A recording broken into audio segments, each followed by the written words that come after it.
Setelah menerima akta cerai, ibu mertua saya, karena takut saya akan membawa barang-barangnya, tidak beranjak sedikit pun dari sisi saya. Tiba-tiba ia sadar. Hei, kenapa kamu hanya mengemasi barang-barang anakku dan barang-barangmu?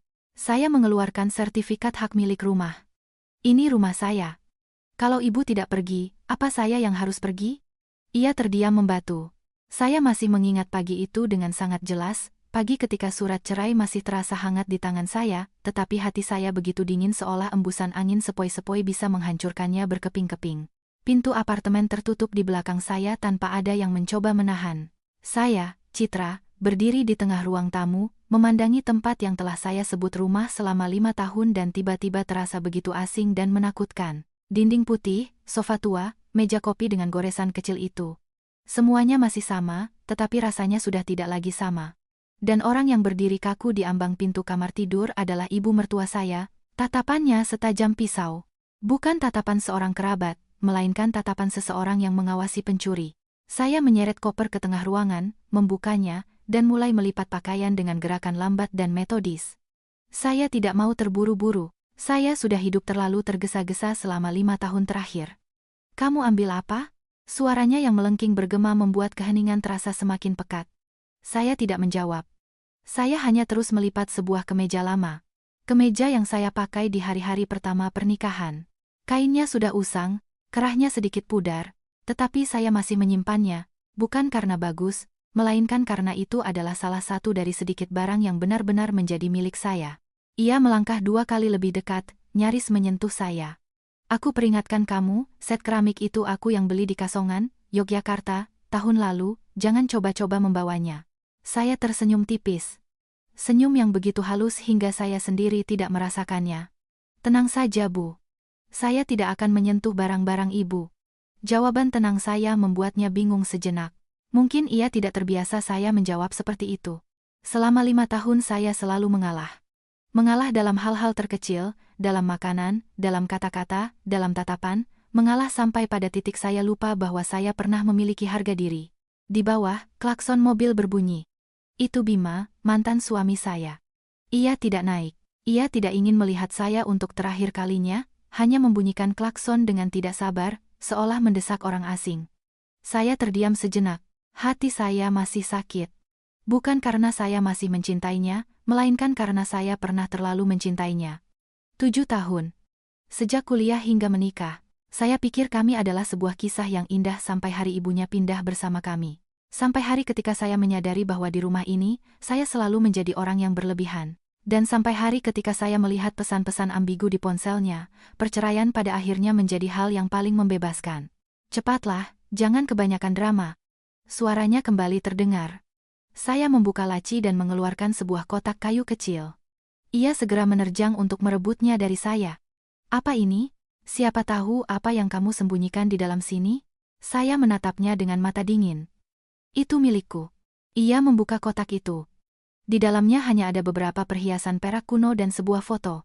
Foto saya bersama nenek saya. Ia menyeringai meremehkan dan melemparkannya kembali kepada saya. Barang murahan. Saya mengambilnya dengan hati-hati, tetapi rasanya seolah ada yang meremas jantung saya. Nenek saya telah meninggal 5 tahun yang lalu. Sebelum meninggal, beliau memberiku kotak ini sambil berkata bahwa di dalamnya ada harta karun seumur hidupnya yang disimpan untukku. Saat itu saya tidak mengerti.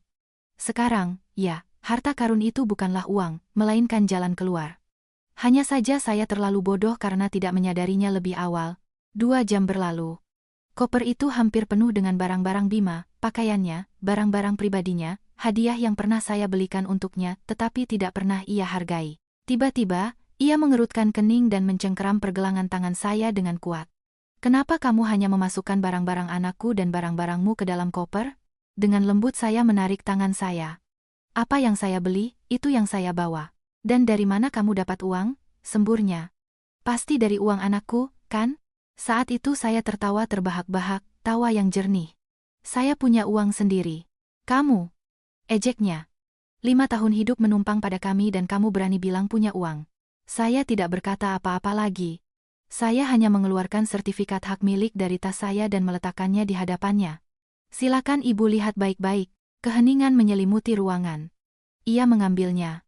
membolak-balik halaman dengan tangan gemetar dan mata terbelalak. Tidak mungkin. Saya menatapnya lurus. Suara saya lembut, tetapi setiap kata terdengar jelas. Apartemen ini atas nama saya. Ia mundur selangkah. Ini rumah pengantin anakku. Uang muka apartemen ini diberikan oleh orang tua saya, kata saya, dan cicilan KPR-nya saya yang bayar. Dengan gaji Bima, kan? Dengan rekening bank saya. Saya juga memberinya setumpuk rekening koran selama 5 tahun terakhir. Wajahnya memucat. Bibirnya bergetar, tidak bisa berkata apa-apa. Saya melangkah maju. Untuk pertama kalinya dalam 5 tahun, saya tidak mundur. 5 tahun yang lalu. Ibu sendiri yang bilang tidak penting rumah ini atas nama siapa, karena kita adalah keluarga. Saya menatapnya, setiap kata menghantam seperti palu. Tapi ibu lupa, ada hal-hal yang sekali diatasnamakan seseorang, tidak bisa diubah. Ia jatuh terduduk di lantai. Dengan tatapan kosong. Saya tetap berdiri, tegak. Untuk pertama kalinya saya tidak merasa lebih rendah dari siapapun. Sekarang, kata saya perlahan. Ini rumah saya. Saya memandang ke arah pintu. Suara saya tenang hingga terasa dingin. Kalau ibu tidak pergi, apa saya yang harus pergi? Begitu saya selesai berbicara, seluruh ruangan seolah membeku. Dan tepat pada saat itu, pintu terbuka. Bima berdiri di sana dengan wajah muram, dan saya, untuk pertama kalinya dalam bertahun-tahun, tidak lagi merasa ingin menangis. Begitu pintu terbuka, saya melihat Bima berdiri di sana. Anehnya, pria yang telah saya kenal selama 7 tahun itu kini tampak seperti orang asing yang salah masuk rumah. Di matanya tidak ada lagi sedikit pun kehangatan, hanya kejengkelan dan sesuatu yang mirip dengan kehilangan kendali. Dulu, setiap kali melihat tatapan itu, saya akan berkata pada diri sendiri untuk bersabar, memahaminya, menjaga apa yang kami sebut keluarga.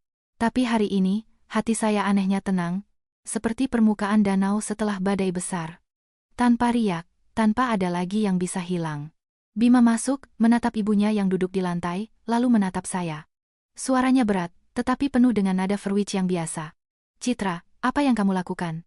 Kenapa kamu bicara seperti itu pada ibu? Saya tidak langsung menjawab, hanya menatapnya lama.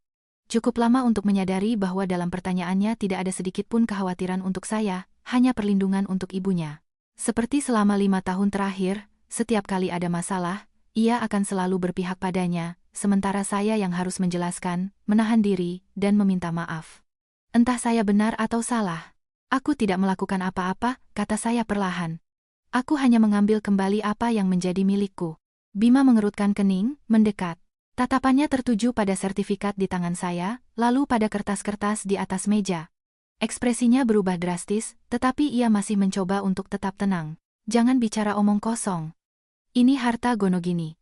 Kamu tidak bisa seenaknya. Saya tersenyum tipis, tetapi kali ini senyumnya tidak pahit, hanya jernih.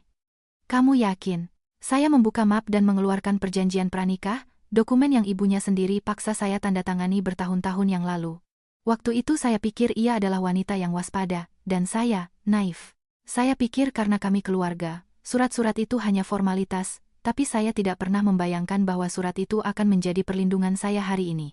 Klausul kelima, kata saya, menunjukkan kertas itu padanya. Aset properti yang diperoleh oleh salah satu pihak dengan dana pribadi dan atas nama eksklusifnya adalah milik pribadi dan tidak akan dibagi jika terjadi perceraian.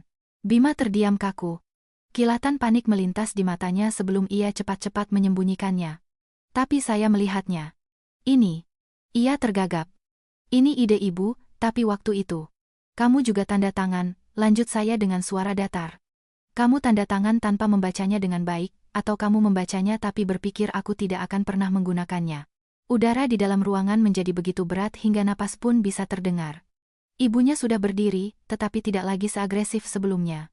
Ia menatap Bima, lalu saya, dengan ekspresi bingung, seolah tidak mengerti bagaimana semua ini bisa terjadi. Tidak mungkin, gumamnya. Dia kan hanya menantu, bagaimana bisa? Saya menoleh padanya. Untuk pertama kalinya. Saya tidak memanggilnya ibu. Anda salah, kata saya dengan suara pelan. Saya tidak pernah menjadi bagian dari keluarga Anda. Itu mungkin kalimat paling jujur yang pernah saya ucapkan dalam 5 tahun terakhir. Tiba-tiba, Bima mendekat. Suaranya menjadi mendesak. Citra, jangan perbesar masalah. Bagaimanapun juga kita pernah jadi suami istri. Kalau kamu begini, bagaimana kita mau saling tatap muka nanti? Mendengar itu, saya merasa lucu. Masih memikirkan tatap muka? Tanya saya. Suara saya tidak tinggi, tetapi setiap kata jatuh dengan jelas. Waktu kamu kirim pesan ke perempuan lain, apa kamu pikir tentang menatap mukaku? Bima membeku. Ibunya berbalik tajam ke arah anaknya. Apa? Dia bicara apa, Bima? Bima tidak menjawab. Ia hanya berdiri di sana dengan bibir terkatup, membuang muka, dan keheningan itu adalah jawaban yang paling jelas. Saya tidak ingin bicara lebih banyak. Ada hal-hal yang sekali rusak tidak perlu digali lagi, karena semakin digali, semakin banyak kotoran yang ditemukan. Saya mendekati koper dan menutupnya. Suara klik terdengar di ruangan yang sunyi itu seperti sebuah titik akhir. 30 menit, kata saya menatap ibu dan anak itu. Saya beri kalian 30 menit untuk mengemasi barang-barang kalian. Kamu berani mengusir kami? Teriak ibunya. Suaranya melengking seolah ingin menenggelamkan kepanikan. Ini rumah anakku. Saya menggelengkan kepala. Ini rumah saya. Saya tidak mengatakannya dengan suara keras, tetapi kali ini tidak ada yang bisa membantah. Bima menatapku. Ekspresinya kompleks. Ada kemarahan, kepasrahan, dan juga sesuatu yang mirip penyesalan, tetapi saya tidak tahu apa yang ia sesali. Mungkin ia menyesali seorang istri yang selalu mengalah, yang selalu menuruti kemauannya, yang selalu menempatkannya di atas dirinya sendiri. Seseorang yang ia pikir tidak akan pernah pergi. Citra, panggilnya. Suaranya melembut. Apa kamu benar-benar harus sampai seperti ini? Saya menatapnya dan kali ini saya tidak lagi merasakan sakit. Bukan aku yang membuatnya begini, kata saya. Tapi kamu. Ia terdiam. Lalu berbalik tanpa berkata apa-apa lagi. Ibunya masih ingin mengatakan sesuatu, tetapi Bima memegang lengannya. Suaranya rendah tapi tegas. Bu, ayo kita pergi. Tapi, ayo. Hanya kata itu. Ibunya tidak berkata apa-apa lagi, tetapi tatapannya masih penuh kebencian. Sambil mengemasi barang-barangnya, ia menggumamkan hinaan. Jika ini terjadi sebelumnya, saya mungkin akan menangis, merasa sakit hati, bertanya-tanya apa salah saya, tapi hari ini saya hanya merasa lelah. Lelah karena pernah peduli, lelah karena pernah mencoba, lelah karena pernah berpikir jika saya sedikit lebih baik, jika saya sedikit lebih sabar, semuanya akan berbeda, tetapi tidak. Ada orang yang tidak berubah. Apapun yang kamu lakukan. 30 menit berlalu. Ibu dan anak itu menyeret koper mereka ke pintu. Sebelum pergi, Bima berbalik menatap saya untuk terakhir kalinya. Saya tidak bisa lagi membaca tatapannya dan saya juga tidak mau. Saya hanya mengatakan satu hal, kuncinya. Ia terdiam beberapa detik, lalu mengeluarkan gantungan kunci, melepaskan 2 anak kunci dan meletakkannya di rak sepatu. Juga duplikat yang ibumu buat sendiri, tambah saya. Bima mengepalkan tangannya, tetapi akhirnya ia mengeluarkannya dan meletakkannya tanpa sepatah kata pun. Pintu tertutup. Sebuah bunyi gedebuk pelan, tidak terlalu keras, tetapi cukup untuk mengetahui bahwa semuanya benar-benar telah berakhir. Saya berdiri di sana tanpa menangis. Saya hanya merasa ringan, sangat ringan hingga saya sendiri tidak percaya. Saya berjalan perlahan ke ruang tamu, melihat sekeliling sekali lagi. Rumah ini akhirnya kembali menjadi sebagaimana mestinya, milikku. Tetapi pada saat yang sama, rasa hampa menyelinap masuk. 5 tahun bukanlah waktu yang singkat. Ada hal-hal yang meskipun kamu tahu itu salah, tetap terasa sakit saat hilang. Saya duduk di lantai, menyandarkan punggung ke pintu. Saya menutup mata, bukan untuk lari, tetapi untuk memberi diri saya jeda. Jeda untuk menerima bahwa dalam hidup ini, ada jalan yang harus dilalui sendirian. Sendirian, tetapi tidak lagi dengan kepala tertunduk. Dan saya tidak tahu bahwa tepat di balik pintu itu, ketika ibu dan anak itu keluar dari gedung apartemen, sebuah cerita lain telah dimulai. Sebuah cerita yang tidak saya siapkan dan dari mana saya tidak bisa kembali. Saya duduk di sana untuk waktu yang lama dengan punggung bersandar pada pintu yang baru saja tertutup, kaki saya terentang di lantai keramik yang dingin, tatapan saya kosong pada meja kopi tua. Tempat beberapa menit yang lalu ada 2 orang yang telah membuat saya lelah selama 5 tahun. Namun, sekarang setelah mereka benar-benar pergi, saya tidak merasakan kemenangan, tidak ada kepuasan, hanya kekosongan yang sunyi, seolah-olah bagian yang akrab dari hidup saya tiba-tiba dicabut, meninggalkan sebuah lubang yang meskipun saya tahu itu perlu, akan butuh waktu untuk diisi. Saya tidak menangis, tetapi tenggorokan saya tercekat, seolah ada sesuatu yang tersangkut, tidak bisa turun atau keluar dalam bentuk kata-kata. Mungkin ini bukan kesedihan karena kehilangan seorang pria, tetapi karena tahun-tahun yang telah berlalu, karena apa yang pernah saya yakini, karena apa yang telah saya coba, karena apa yang telah saya korbankan, dan yang pada akhirnya hanya membawa akhir yang begitu dingin. Saya bangkit dan berjalan perlahan ke kamar tidur, yang dulunya adalah ruang pribadi kami sebagai pasangan. Tetapi sekarang, saat melihatnya, saya menyadari bahwa ruangan ini sudah lama bukan milik saya. Dari warna dinding hingga tata letak perabotan, semuanya mengikuti selera Bima, sementara saya seperti tamu, tinggal menumpang dan mencoba beradaptasi. Saya membuka lemari pakaian, satu sisi hampir kosong, sisi lainnya masih penuh. Jas-jas Bima masih tergantung rapi, seolah-olah ia tidak pernah berniat membawanya. Saya menatapnya sejenak dan tiba-tiba tertawa bukan karena gembira, tetapi karena pemahaman. Sejak awal, dia tidak pernah menganggap rumah ini sebagai milik saya, itu sebabnya dia bisa pergi tanpa membawa apa-apa. Saya mengulurkan tangan dan mengambil satu setelan jas, jenis yang biasa saya setrika sampai larut malam sebelum setiap pertemuannya, yang saya lipat dengan hati-hati, berpikir bahwa itulah cara saya merawat keluarga. Memikirkannya sekarang terasa konyol. Saya melemparkannya ke dalam koper, bukan karena keterikatan, tetapi karena saya yang membelinya dengan uang saya. Saya tidak perlu menyimpan kenangan, tetapi saya juga tidak mau meninggalkan apapun milik saya untuk mereka. Kemudian saya mulai membersihkan, bukan membersihkan untuk terus hidup seperti sebelumnya, tetapi untuk memulai kembali. Setiap benda, setiap sudut, saya perhatikan dengan saksama, memutuskan apa yang harus disimpan dan apa yang harus dibuang. Dan semakin saya membersihkan, semakin saya menyadari betapa banyak barang di rumah ini yang bukan milik saya. Lukisan pemandangan mencolok yang dipasang ibunya, set peralatan makan yang dibelinya dan memaksa saya untuk menggunakannya, aturan tak terlihat yang telah saya ikuti selama 5 tahun. Saya menurunkan lukisan itu, meletakkannya di samping, lalu saya melepas gorden, memindahkan perabotan. Setiap perubahan kecil membuat saya merasa sedikit lebih ringan, seolah-olah saya sedang mendapatkan kembali diri saya sendiri. Telepon bergetar. Saya melihatnya, itu ibu. Saya ragu sejenak sebelum menjawab. Halo Bu, ini Citra. Di seberang sana ada keheningan selama beberapa detik. Kemudian suara ibu saya, begitu akrab, begitu hangat, tetapi dengan sedikit getaran. Sudah selesai semua, Nak. Saya tidak langsung menjawab, hanya bergumam ya, begitu pelan sehingga cukup bagi beliau untuk mengerti segalanya. Beliau menghela napas. Mereka menyulitkanmu? Tidak, Bu. Saya melihat sekeliling rumah. Aku baik-baik saja. Lagi-lagi hening.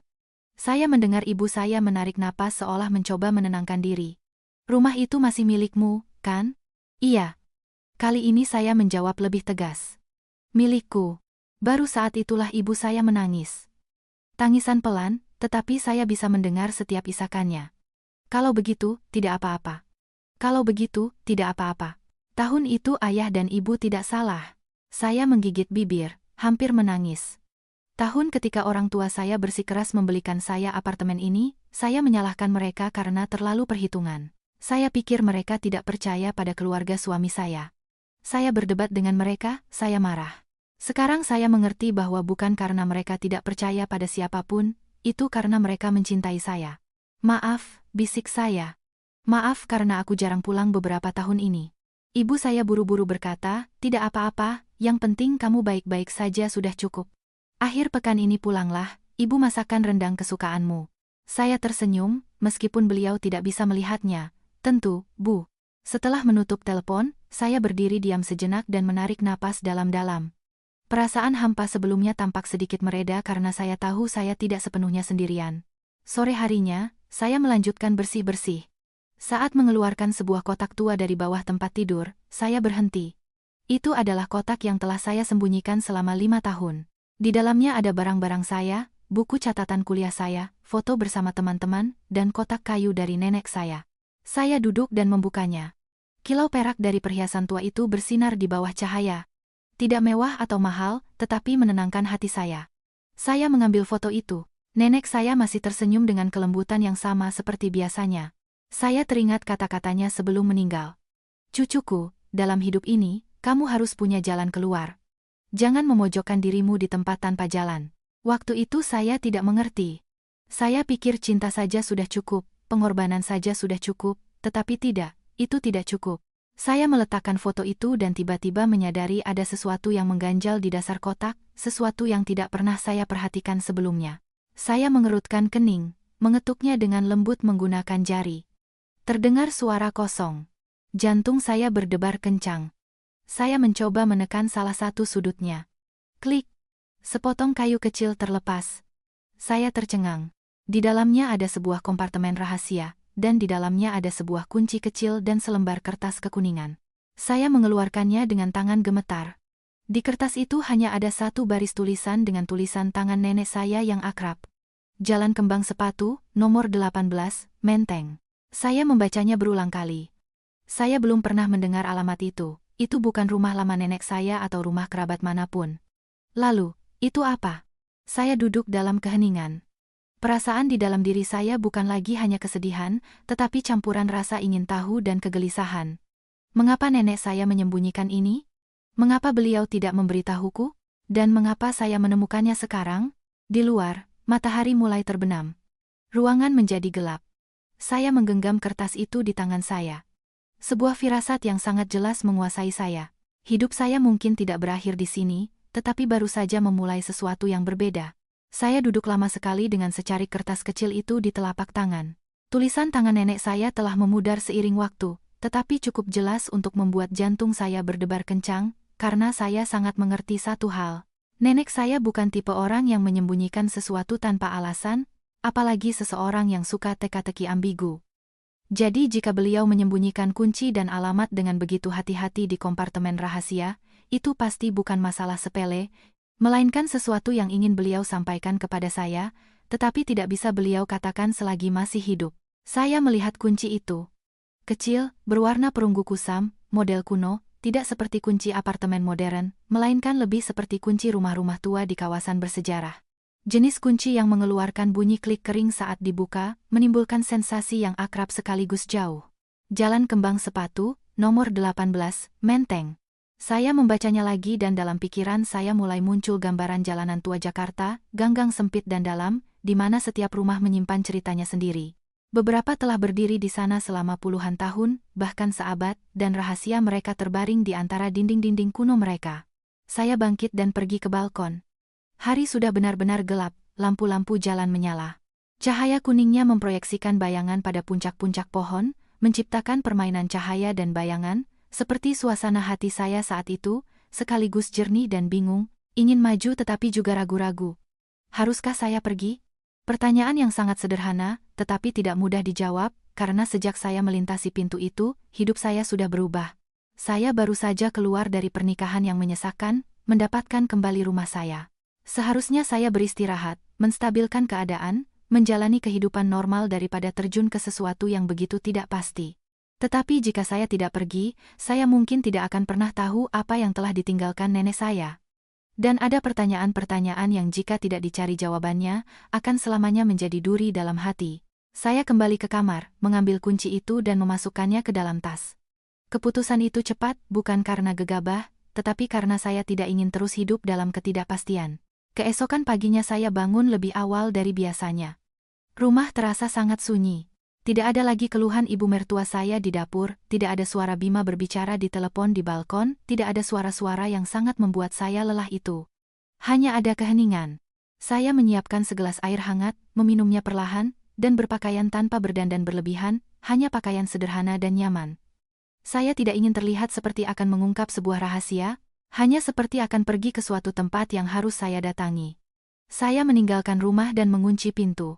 Untuk pertama kalinya, tindakan itu terasa bermakna, karena kali ini saya tahu persis apa yang saya tutup dan apa yang saya buka.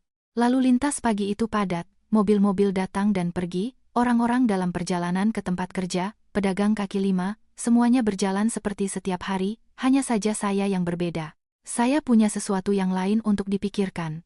Saya mengendarai motor saya perlahan tanpa terburu-buru, karena alamat itu bukanlah tempat yang bisa dijangkau dalam beberapa menit.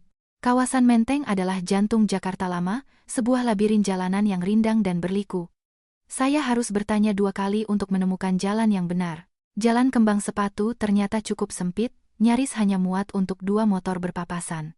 Di kedua sisinya, tembok-tembok rumah tua, beberapa catnya mengelupas, yang lain ditumbuhi lumut, dengan pot-pot tanaman kecil tergantung, menciptakan perasaan yang sekaligus sesak dan hangat. Saya masuk dengan motor sambil berjalan kaki, tidak bisa cepat. Melangkah selangkah demi selangkah, seolah-olah saya sedang memasuki masa lalu yang belum pernah saya kenal. Nomor 18 berada hampir di ujung jalan, sebuah rumah 2 lantai, kuno, tetapi tidak terbengkalai. Pintunya, yang dicat biru pudar, memiliki gembok di luar, tanpa plakat nama, tanpa tanda-tanda ada orang yang tinggal di sana secara teratur. Saya berhenti di depan pintu. Jantung saya berdebar lebih kencang. Saya mengeluarkan kunci, memegangnya di tangan, ragu sejenak, dan memasukkannya ke dalam lubang kunci. Klik. Suaranya kering, tetapi jelas. Pintunya terbuka. Bau apek, lembab, tetapi tidak menyenangkan, tercium dari dalam. Saya mendorong pintu dan masuk. Di dalam gelap, saya meraba-raba mencari saklar lampu. Lampu menyala dan ruang yang muncul di depan mata saya membuat saya membeku. Ini bukan rumah yang ditinggalkan, melainkan rumah yang terawat, hampir utuh. Perabotan kayu di ruang tamu, lemari pajangan tua, sebuah altar kecil di sudut. Semuanya bersih, tanpa debu, tanpa berantakan, seolah-olah seseorang datang secara teratur, tetapi tidak tinggal di sana. Saya masuk perlahan. Setiap langkah terasa ringan, seolah takut mengganggu sesuatu. Di atas meja ada sebuah foto. Saya mendekat dan jantung saya berhenti berdetak. Di foto itu ada nenek saya, tetapi bukan saat tua, melainkan saat muda, berdiri di samping seorang pria. Keduanya tersenyum lebar, dengan mata berbinar. Gambaran yang sangat berbeda dari yang saya ingat tentangnya, seorang wanita lembut, pendiam, dan selalu dengan aura kesedihan. Saya belum pernah melihat foto ini. Saya mengambilnya untuk melihat lebih dekat. Pria di sebelahnya bukan kakek saya. Saya yakin karena saya pernah melihat fotonya. Dia tidak mirip. Siapa dia?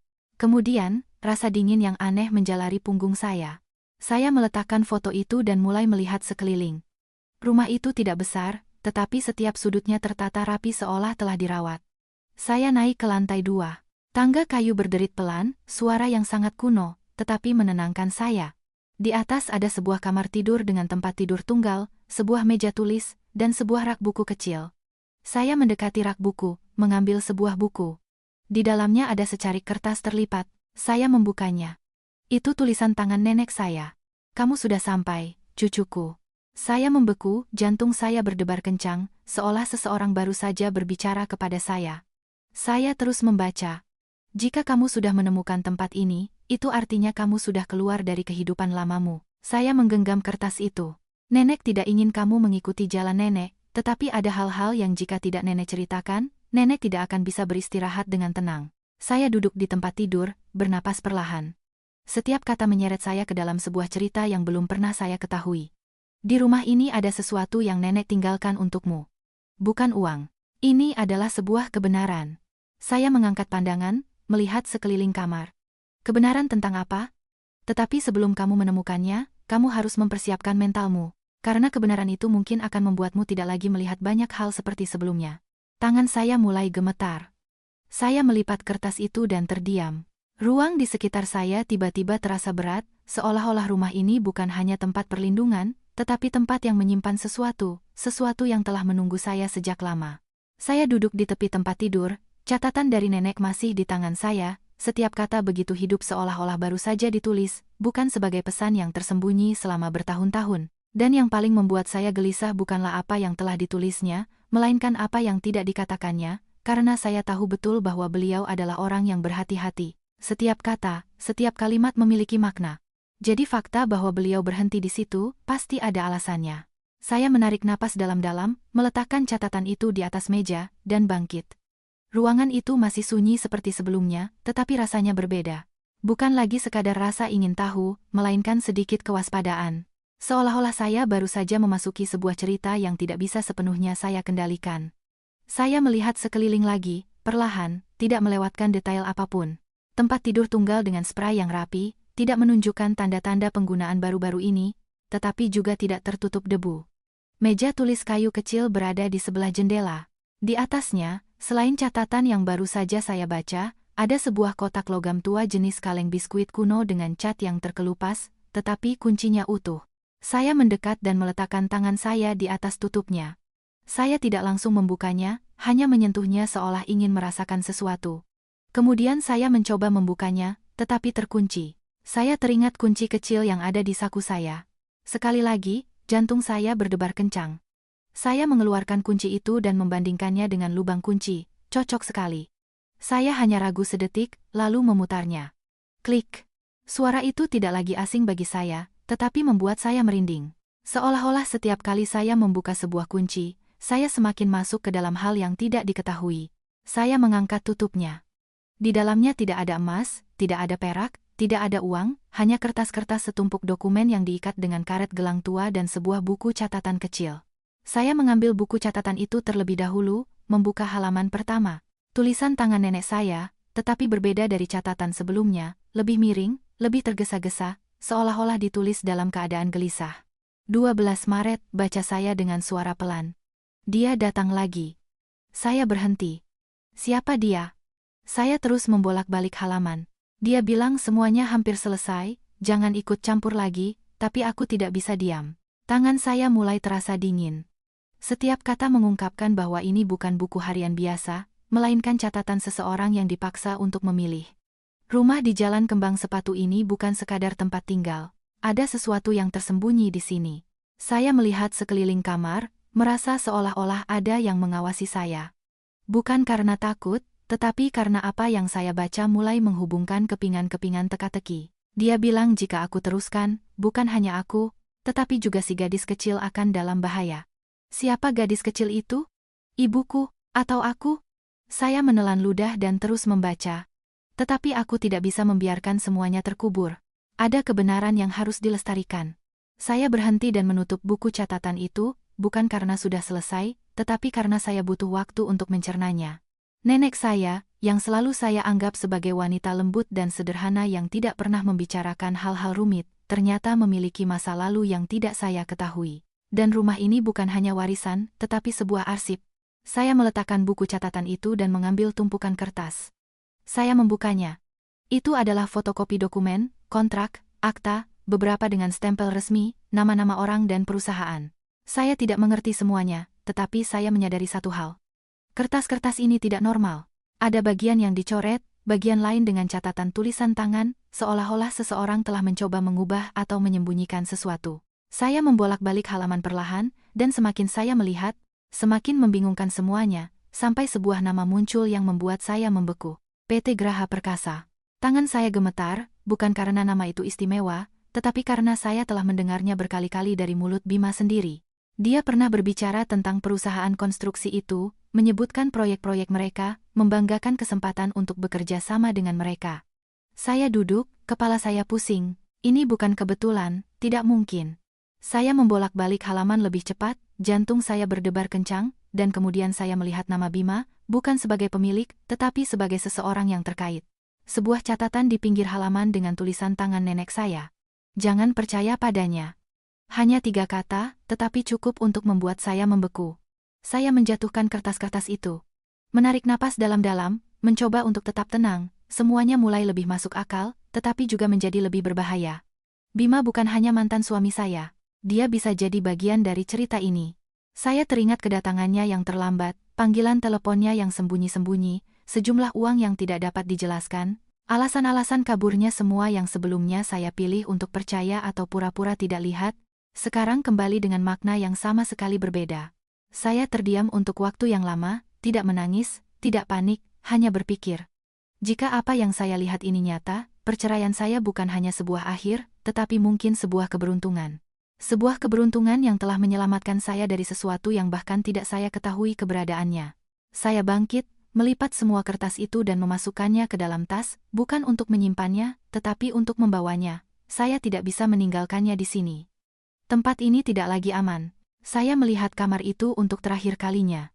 Pandangan saya berhenti pada foto nenek saya saat muda. Saya mendekat, mengambilnya dengan hati-hati. "Nek," bisik saya. "Apa yang nenek ingin aku tahu?" Tidak ada jawaban, hanya keheningan.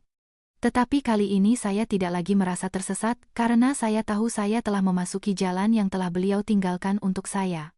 Dan saya akan terus maju, tidak peduli apa yang menanti. Saya berdiri dalam keheningan di kamar tua itu, masih memegang tumpukan kertas yang baru saja saya kumpulkan.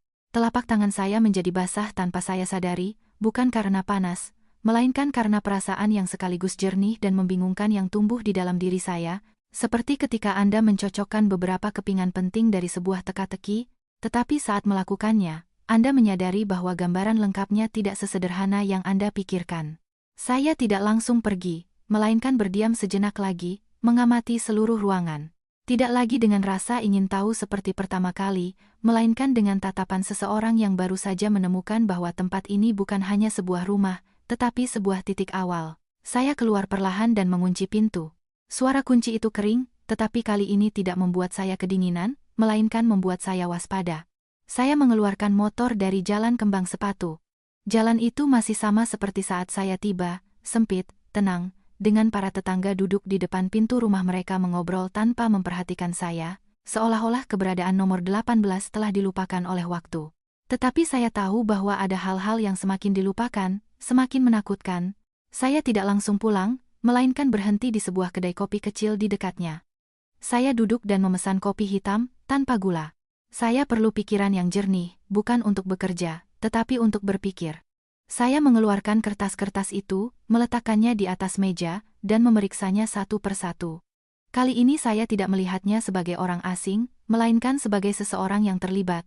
Saya membaca setiap baris, setiap angka, setiap tanda tangan, dan semakin saya membaca, semakin jelas saya melihat satu hal. Dokumen-dokumen ini terkait dengan sebuah proyek properti, sebuah proyek yang telah selesai bertahun-tahun yang lalu, tetapi dengan indikasi telah diubah, dengan sejumlah uang yang tidak jelas, kontrak yang diubah, dan yang terpenting, dengan keterlibatan beberapa orang, bukan hanya satu. Saya berhenti di sebuah halaman di mana nama Bima muncul, bukan sebagai penanggung jawab utama, melainkan sebagai penanda tangan di beberapa fase proses. Saya menutup mata, menarik napas dalam-dalam, mencoba agar emosi saya tidak menguasai. Jika hanya satu nama, itu bisa jadi kebetulan, tetapi jika muncul beberapa kali, itu bukan lagi kebetulan. Saya teringat bagaimana Bima dalam beberapa tahun terakhir sering berbicara tentang investasi, tentang peluang, tentang koneksinya. Saya pikir itu adalah usaha, ambisi, tetapi sekarang saya mulai bertanya-tanya apakah semua itu benar-benar bersih. Ponsel saya bergetar. Saya terkejut, itu Bima. Saya melihat layar, tidak menjawab, tidak menolak panggilan itu, hanya membiarkannya berdering sampai berhenti. Sesaat kemudian sebuah pesan masuk, "Citra, kamu di mana?" Saya membacanya, tidak menjawab. Pesan lain, "Aku perlu bicara sama kamu." Saya melihat kata-kata itu dan untuk pertama kalinya saya tidak merasakan kelemahan apapun, hanya keanehan. Saya meletakkan ponsel dan terus melihat kertas-kertas itu, tetapi tak lama kemudian ponsel berdering lagi. Kali ini dari ibu saya. Saya langsung menjawab. "Halo, Bu." Suara ibu saya terdengar khawatir. "Citra, kamu di mana?" "Aku lagi di luar sebentar, Bu." Ada keheningan beberapa detik, lalu beliau berkata dengan suara pelan, "Bima datang ke rumah tadi pagi." Saya membeku. Jantung saya berdebar kencang. "Ngapain?" "Dia cari kamu." Suara ibu saya menjadi lebih serius. "Dia tanya apa kamu datang ke sini, apa kamu cerita sesuatu ke ayah atau ibu?" Saya mengepalkan tangan, rasa waspada seketika menguasai saya. "Dia bilang apa lagi, Bu?" Ibu saya ragu-ragu. "Iya, dia tanya tentang nenek." Saya melompat berdiri. Kursi berdecit pelan. "Ibu bilang apa?" "Ibu bilang nenek sudah lama meninggal." "Apalagi yang mau ditanyakan?" Saya menghela napas, tetapi tidak merasa lega. Sebaliknya, bebannya semakin berat, karena saya tahu betul bahwa Bima bukan tipe orang yang bertanya tanpa alasan. Jika dia menyebut nenek saya, itu berarti dia tahu sesuatu. "Bu," kata saya perlahan. "Kalau ada yang tanya tentang aku atau nenek, bilang saja ibu tidak tahu apa-apa." Ibu saya, mendengar nada suara saya, menjadi khawatir. "Ada apa, Nak?" "Tidak apa-apa, Bu." Saya mencoba menjaga suara saya tetap normal. "Aku hanya ingin tenang sebentar." Ibu saya tidak bertanya lebih lanjut, hanya menyuruh saya berhati-hati. "Iya." Setelah menutup telepon, saya berdiri menatap jalanan. Orang-orang berlalu lalang, lalu lintas berjalan normal, tetapi saya tahu ada sesuatu yang tidak lagi normal. Bima mencari ibu saya, menanyakan tentang saya, tentang nenek saya, itu bukan kebetulan. Saya mengambil ponsel, membaca ulang pesan dari Bima. "Aku perlu bicara sama kamu." Sekarang saya mengerti bahwa itu bukan untuk bicara, itu untuk menyelidiki. Saya tidak boleh membiarkannya tahu apa yang telah saya temukan. Saya menarik napas dalam-dalam dan membalasnya, "Apapun itu, katakan saja di sini." Pesan terkirim dan beberapa detik kemudian Bima menjawab. "Ini bukan sesuatu yang bisa dibicarakan lewat pesan." Saya tersenyum pahit. Tidak nyaman atau tidak berani? Di seberang sana, hening. Lama kemudian, pesan baru. "Kamu pergi ke rumah lama nenek?" Membacanya, jantung saya berdebar kencang, tetapi tangan saya tetap stabil. Saya menjawab, tidak. Singkat, jelas, tanpa mengungkapkan apapun. Cukup lama tidak ada balasan. Saya tahu dia sedang berpikir atau memeriksa sesuatu. Saya mematikan ponsel. Saya tidak ingin melanjutkan karena saya mengerti bahwa setiap kata sekarang bisa menjadi kesalahan. Saya mengumpulkan kertas-kertas itu, memasukkannya ke dalam tas, bangkit, dan alih-alih pulang, saya langsung pergi ke bank. Saya menyewa sebuah brankas, safety deposit box, dan menyimpan semua dokumen di sana. Saya tidak akan membawanya, tidak akan meninggalkannya di rumah, karena saya tidak lagi yakin tempat mana yang aman. Setelah selesai, saya keluar. Matahari sore memudar, tetapi di dalam diri saya semuanya lebih jelas dari sebelumnya. Saya bukan lagi wanita kemarin, bukan lagi istri yang hanya tahu mengalah, bukan lagi orang yang percaya pada hal-hal sederhana. Saya adalah seseorang yang berada di tengah cerita yang lebih besar dari yang saya kira. Dan saya tahu bahwa mulai saat ini, setiap langkah yang saya ambil harus hati-hati, karena saya tidak hanya menghadapi masa lalu, tetapi juga orang-orang yang tidak ingin masa lalu itu terungkap. Saya keluar dari bank saat matahari senja sudah berwarna jingga. Jalanan masih ramai seperti biasa, tetapi di dalam diri saya ada ketenangan yang sangat berbeda. Bukan lagi kekosongan akibat perceraian, melainkan kejernihan yang dingin, seolah saya baru saja memasuki tahap lain dalam hidup saya, di mana setiap keputusan harus dipikirkan matang-matang. Setiap langkah harus melihat ke depan dan ke belakang, karena saya sangat mengerti satu hal. Apa yang baru saja saya sentuh bukan lagi masalah keluarga. Saya tidak langsung pulang, melainkan berputar-putar dengan motor di jalanan lain. Perlahan, seolah untuk memperpanjang waktu berpikir. Gambaran hari itu berulang di kepala saya, rumah di Jalan Kembang Sepatu, buku catatan nenek saya, kertas-kertas PT Graha Perkasa, tatapan Bima dalam pesannya. Semuanya terjalin dalam sebuah jaring yang semakin saya pikirkan semakin membuat saya tercekik. Saya tidak pernah memandang Bima dengan curiga, bahkan ketika saya menemukan perselingkuhannya, bahkan ketika saya tahu dia tidak mendukung saya. Saya pikir dia hanya pria yang buruk, tetapi tidak berbahaya. Sekarang saya tidak lagi begitu yakin. Saya menghentikan motor di depan gedung apartemen saya. Saya duduk beberapa menit tanpa turun, memandangi balkon, pintu, tempat yang dulu akrab dan sekarang membuat saya meragukan keamanannya. Saya turun, membuka pintu, menyalakan lampu. Rumah itu sama seperti saat saya tinggalkan pagi tadi, rapi, sunyi, tanpa tanda-tanda telah diubah. Saya berkeliling memeriksa setiap kamar, sebuah kebiasaan baru, bukan karena takut, tetapi karena saya tidak boleh lengah. Ketika saya yakin semuanya beres, saya duduk di sofa, tetapi sebelum bisa bernapas lega, telepon bergetar lagi. Kali ini bukan Bima, melainkan nomor tak dikenal. Saya melihat layar, ragu, lalu menjawab, "Halo." Di seberang sana, hening beberapa detik. Kemudian, suara seorang pria, berat dan tidak dikenal. "Apakah ini dengan Ibu Citra?" Saya tidak langsung menjawab, hanya bertanya, "Ini siapa?" Pria itu tidak menyebutkan namanya, hanya satu kalimat. "Anda sudah ke Jalan Kembang Sepatu." Jantung saya mencelos, tetapi suara saya tetap tegas. "Saya tidak tahu apa yang Anda bicarakan." Pria itu tertawa kecil, tidak keras, tetapi cukup untuk membuat saya membeku. "Anda tahu atau tidak, itu tidak penting. Saya hanya ingin memberitahu Anda bahwa tahu terlalu banyak itu tidak baik." Saya mengepalkan tangan. "Apa mau Anda?" "Saya tidak mau apa-apa." Suaranya masih monoton. "Hanya mengingatkan Anda untuk tidak melangkah terlalu jauh." Saya tidak menjawab, bukan karena tidak tahu harus berkata apa, tetapi karena saya mendengarkan setiap kata, menghafal setiap intonasi. "Anda baru saja bercerai. Anda punya rumah, kehidupan baru. Kenapa tidak menjalaninya dengan damai?" Setiap kalimat seperti jarum, bukan karena isinya, tetapi karena cara dia mengatakannya. Jelas, yakin, seolah dia tahu segalanya tentang saya.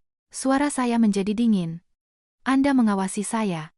Dia tidak menyangkal, tidak juga mengakuinya, hanya berkata, "Ada hal-hal yang tidak perlu diawasi untuk diketahui. Yang penting adalah apakah Anda tahu kapan harus berhenti." Saya tersenyum tipis, kali ini tanpa menyembunyikannya. "Dan kalau saya tidak berhenti?" Di seberang sana, hening sejenak, lalu dia berkata perlahan, "Seseorang akan membantu Anda berhenti." Saya menutup telepon. Saya tidak bicara lagi. Tidak perlu. Saya mengerti itu bukan nasihat, itu adalah peringatan. Saya meletakkan ponsel di atas meja. Saya diam, tidak panik, tidak gemetar, hanya berpikir. Siapa orang itu? Kenapa dia tahu saya sudah ke Jalan Kembang Sepatu? Kenapa dia tahu saya baru saja bercerai? Dan kenapa dia menelepon saya sekarang? Hanya ada satu kemungkinan, seseorang mengikuti saya, bukan karena kebetulan, tetapi dengan tujuan. Saya bangkit, pergi ke pintu, memeriksa kunci, melihat ke lorong, tidak ada yang aneh, tetapi perasaannya tidak lagi sama. Rumah ini, meskipun milik saya, tidak lagi sepenuhnya aman. Saya kembali ke kamar, mengambil ponsel, membuka daftar kontak, dan berhenti pada satu nama, Rani, sahabat terbaik saya sejak kuliah, sekarang seorang pengacara. Saya menatap nama itu beberapa detik, lalu meneleponnya. Berdering 3 kali dan dia menjawab, "Hei," akhirnya ingat juga untuk menelepon. Suaranya seperti biasa, lugas, cepat, tetapi kali ini saya tidak tersenyum. "Ran, aku butuh bantuanmu." Di seberang sana, hening sedetik dan nadanya berubah total. "Ada apa?" Saya tidak menceritakan semuanya, hanya sebagian. Tentang rumah, kertas-kertas, panggilan peringatan itu. Rani tidak menyela, hanya mendengarkan. Ketika saya selesai, dia bertanya, "Di mana kertas-kertas itu sekarang?" "Di Brankas Bank." "Bagus. Jangan bawa-bawa." Saya mengangguk, meskipun tahu dia tidak bisa melihat. Rani melanjutkan, "Dengar, ini tidak sederhana. Aku tidak tahu kamu terlibat dalam apa, tetapi jika mereka sudah menelepon untuk memperingatkanmu, itu berarti mereka sudah mulai memperhatikanmu." Saya mengepalkan tangan. "Apa yang harus aku lakukan?" Rani tidak langsung menjawab, melainkan bertanya, "Kamu mau terus maju?" Saya terdiam. Pertanyaan itu telah saya tanyakan pada diri sendiri sejak pagi dan mendengarnya dari orang lain membuatnya semakin nyata. Melanjutkan atau berhenti adalah 2 jalan yang berbeda. Yang satu adalah keamanan, yang lain adalah kebenaran. Saya menutup mata sejenak, lalu membukanya. "Lanjut." Rani tidak terkejut, hanya menghela napas pelan. "Baiklah. Kalau begitu, mulai sekarang kamu tidak bisa sendirian kemana-mana. Jangan bicarakan ini dengan siapapun, dan jika kamu melihat sesuatu yang aneh, segera hubungi aku." Saya mengangguk. "Oke." Rani berhenti sejenak dan menambahkan, "Satu hal lagi, mantanmu, Bima." Saya terdiam. "Kenapa?" "Nama perusahaan yang kamu sebutkan, PT Graha Perkasa." Aku seperti pernah mendengarnya. Jantung saya berdebar kencang. "Mendengar apa?" Rani merendahkan suaranya. 2 tahun lalu aku membaca berkas dengan indikasi penyimpangan, tetapi kemudian kasusnya diarsipkan. Saya tidak berkata apa-apa, hanya mendengarkan. Rani melanjutkan, "Waktu itu aku merasa aneh karena berkasnya sudah hampir lengkap tapi tetap ditutup. Ada seseorang di belakangnya." Saya menggenggam ponsel. "Kamu masih menyimpan sesuatu?" "Tidak," jawab Rani, "tapi aku ingat, dan jika perlu aku bisa coba mencarinya." Saya menghela napas perlahan. "Ran. Terima kasih." Di seberang sana dia tertawa kecil. "Itulah gunanya teman. Tapi hati-hati." Saya menutup telepon dan terdiam. Semuanya menjadi sedikit lebih jelas, tetapi juga jauh lebih berbahaya. Saya bukan lagi penonton. Saya telah masuk sepenuhnya, dan kali ini tidak ada jalan untuk kembali. Malam itu saya tidak bisa tidur. Bukan karena takut, melainkan karena pikiran saya terlalu terjaga. Setiap detail hari itu terulang dengan begitu jelas sehingga saya bisa mengingat setiap kata, setiap tatapan, setiap baris dari buku catatan nenek saya. Dan semakin saya berpikir, semakin saya menyadari bahwa semua ini tidak dimulai hari ini, melainkan telah berproses dalam diam untuk waktu yang lama. Hanya saja saya sampai sekarang tidak pernah masuk ke dalamnya. Saya berbaring di tempat tidur, menatap langit-langit, tanpa lampu menyala, tanpa ponsel, hanya saya dalam kegelapan, karena terkadang kegelapan membantu melihat sesuatu dengan lebih jelas. Saya memikirkan nenek saya, buku catatannya, peringatannya jangan percaya padanya, dan saya bertanya-tanya siapa yang dia maksud. Bima? Orang lain? Atau semua orang? Saya berbalik, duduk. Saya tidak bisa diam. Saya pergi ke ruang tamu, minum segelas air, dan duduk di sofa. Waktu berjalan sangat lambat sampai suara kecil terdengar di pintu. Tak. Sangat pelan, tapi saya mendengarnya. Saya membeku. Jantung saya berdebar kencang, bukan karena panik, melainkan karena saya tahu itu bukan kebetulan. Saya tidak menyalakan lampu, tidak pergi ke pintu. Saya tetap diam mendengarkan.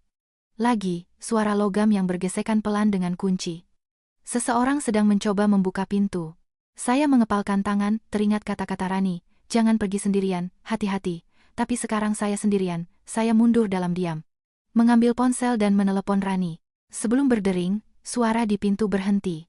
Hening total, seolah tidak pernah terjadi apa-apa. Saya tidak berani bergerak, hanya berdiri di sana mendengarkan. 1 menit, 2 menit, tidak ada suara lain. Saya mendekat perlahan ke pintu, tidak membukanya, hanya melihat dari lubang intip. Lorong itu kosong, lampu menyala, tidak ada siapa-siapa. Tapi saya tahu seseorang telah berada di sana dan baru saja pergi. Saya berbalik dan kali ini, tanpa ragu, menelepon Rani. "Halo." Suara saya berbisik. Seseorang datang ke rumahku. Di seberang sana, hening sedetik, lalu dia langsung bertanya. "Kamu buka pintu?" "Tidak." "Kamu lihat seseorang?" "Tidak." Rani menghela napas. "Oke, jangan keluar. Kunci pintu baik-baik. Aku ke sana sekarang." Saya hendak bilang tidak perlu, tapi saya berhenti. "Oke." 15 menit kemudian Rani tiba. Dia tidak mengetuk pintu, melainkan mengirim pesan lebih dulu. Saya memeriksa semuanya dengan hati-hati sebelum membuka. Rani masuk. Tatapannya menyapu ruangan dengan cepat. "Ada yang disentuh?" "Tidak." "Kuncinya?" Saya menunjuknya. Rani berjongkok untuk memeriksanya. "Ada goresan kecil, sangat baru. Mereka benar-benar mencoba membobolnya," katanya. Suaranya adalah sebuah pernyataan, bukan asumsi. Saya terdiam. Rasa dingin menjalari tubuh saya, bukan karena takut, melainkan karena semuanya bergerak ke arah yang tidak saya inginkan. Rani berdiri dan menatap saya. "Ini sudah tidak sesederhana itu lagi." "Aku tahu," jawab saya. Rani berkeliling rumah, memeriksa jendela, balkon, lalu kembali. Tidak ada tanda-tanda mereka masuk, jadi mereka tidak berhasil. Saya mengangguk. Rani duduk dan menatap saya tajam. "Dengarkan aku." "Iya."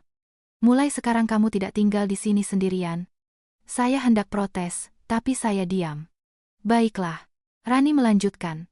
"Besok ganti kunci, pasang kamera, dan batasi keluar sendirian." Saya mengangguk tanpa membantah karena saya tahu dia benar. Hening sejenak.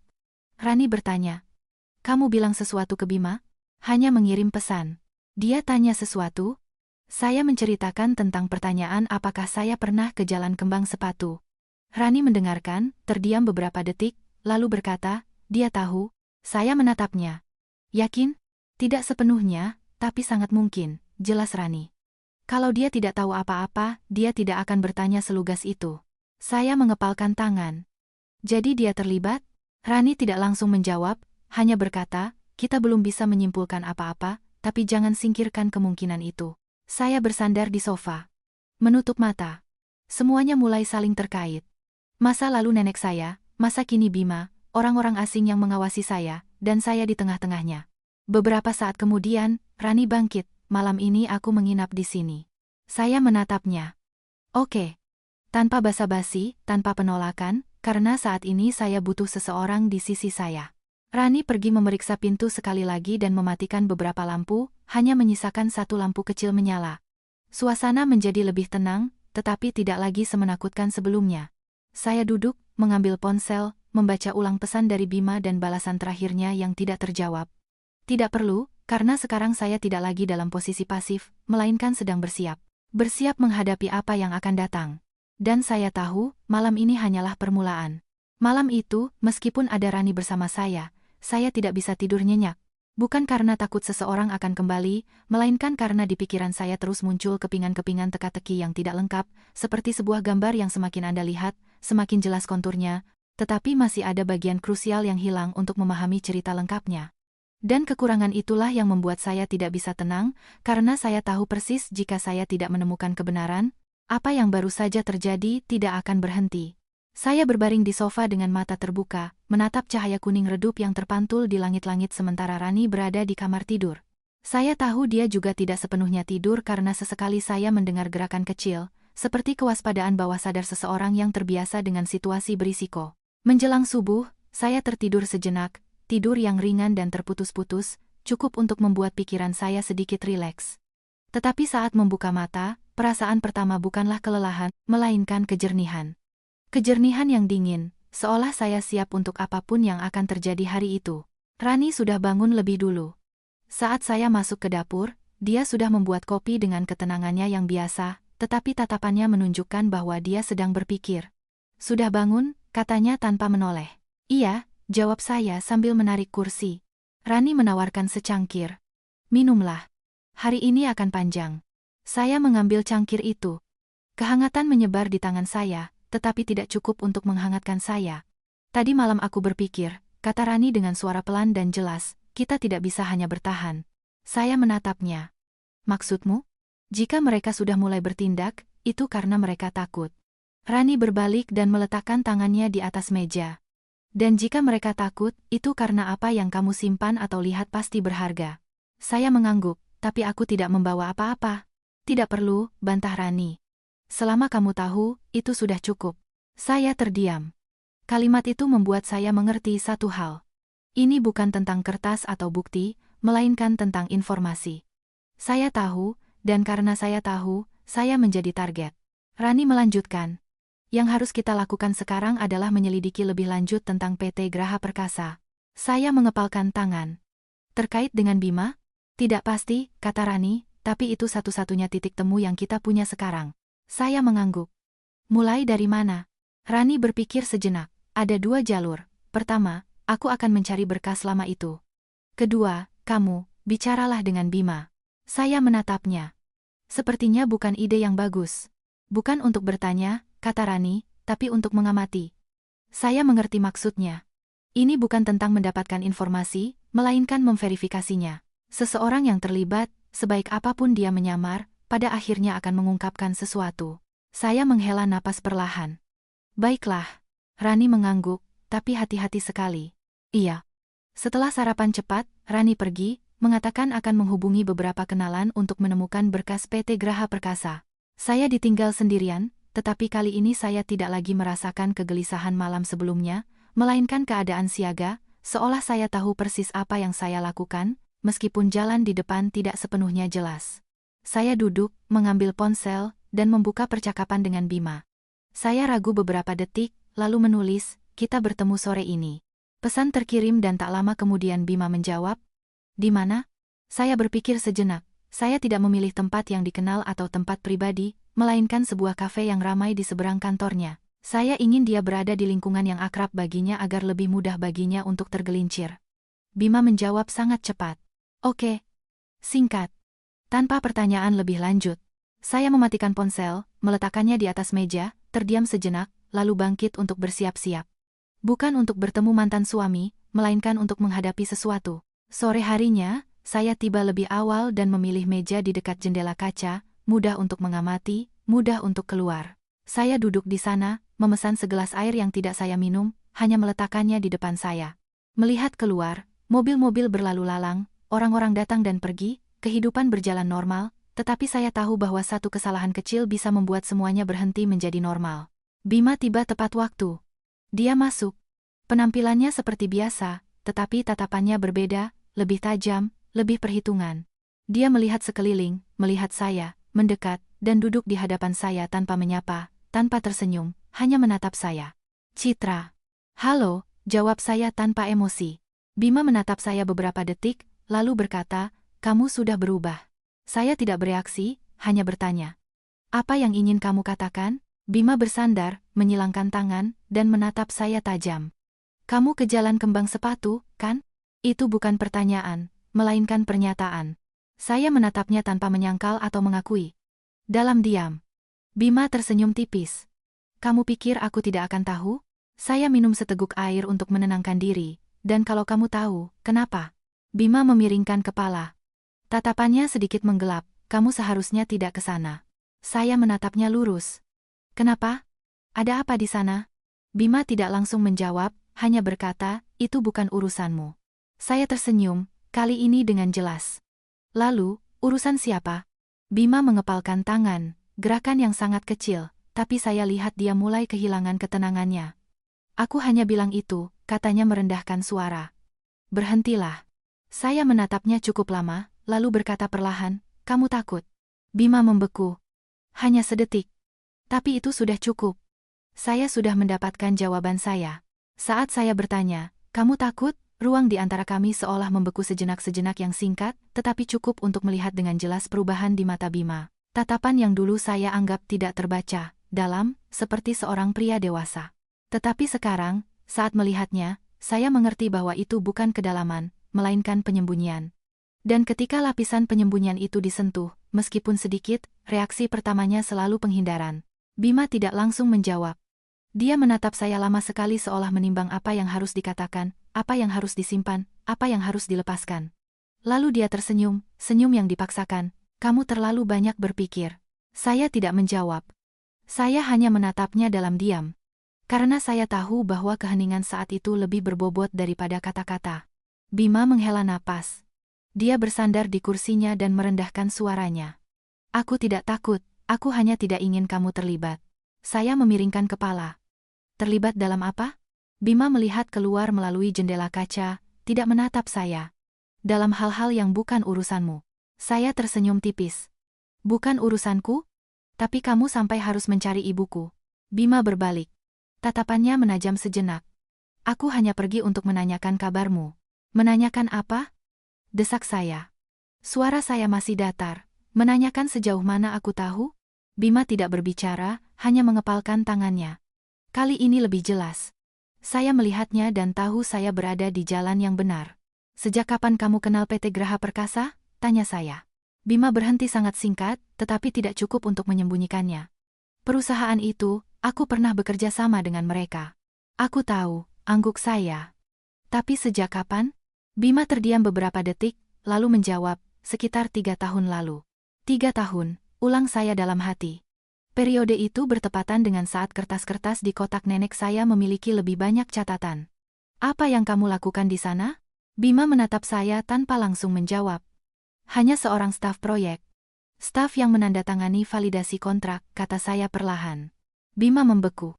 Tatapannya berubah total. Kamu sudah melihatnya, itu bukan pertanyaan, melainkan kesimpulan. Saya tidak menyangkal, hanya berkata, aku sudah melihat apa yang harus aku lihat. Bima bersandar, bernapas sedikit lebih berat, tidak bisa mempertahankan ketenangan awalnya. Kamu seharusnya tidak melihatnya.